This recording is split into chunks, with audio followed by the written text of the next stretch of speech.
Young tiger NTR మాటల మాంత్రికుడు Trivikram Srinivas combination లో రానున్న భారీ పాన్ ఇండియా ప్రాజెక్టుపై ఇప్పటికే భారీ అంచనాలు నెలకొన్నాయి. గాడ్ ఆఫ్ వార్ టైటిల్ ప్రచారంలో ఉన్న ఈ సినిమా భారీ మైథాలజికల్ ఫిల్మ్ గా రాబోతోంది. ఇటీవల విడుదలైన కాన్సెప్ట్ పోస్టర్ సినిమాపై మరింత ఆసక్తిని పెంచగా ఇప్పుడు హీరోయిన్ ఎంపికకు సంబంధించిన వార్తలు సోషల్ మీడియాలో వైరల్ గా మారాయి.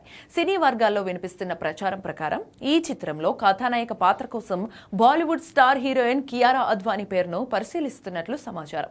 ఈ విషయంలో ఎలాంటి అధికారిక ప్రకటన లేకపోయినా కియారా అనగానే రిస్క్ అవసరమా అనే కామెంట్స్ వినిపిస్తున్నాయి.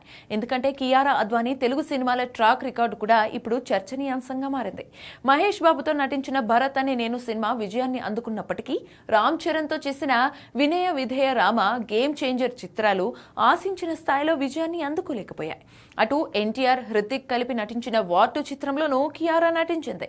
ఈ సినిమా కూడా ఫ్లాప్ అయింది. అందుకే కియారా విషయంలో ఎన్టీఆర్ ఫ్యాన్స్ నుంచి అమ్మడు వద్దని కామెంట్స్ ఎక్కువగా వినిపిస్తున్నాయి. ప్రస్తుతానికి ఇది రూమరే అయినా గాడ్ ఆఫ్ వార్ లో హీరోయిన్ గా ఎవరిని ఎంపిక చేస్తారన్న ఆసక్తి రోజు రోజుకు పెరుగుతోంది.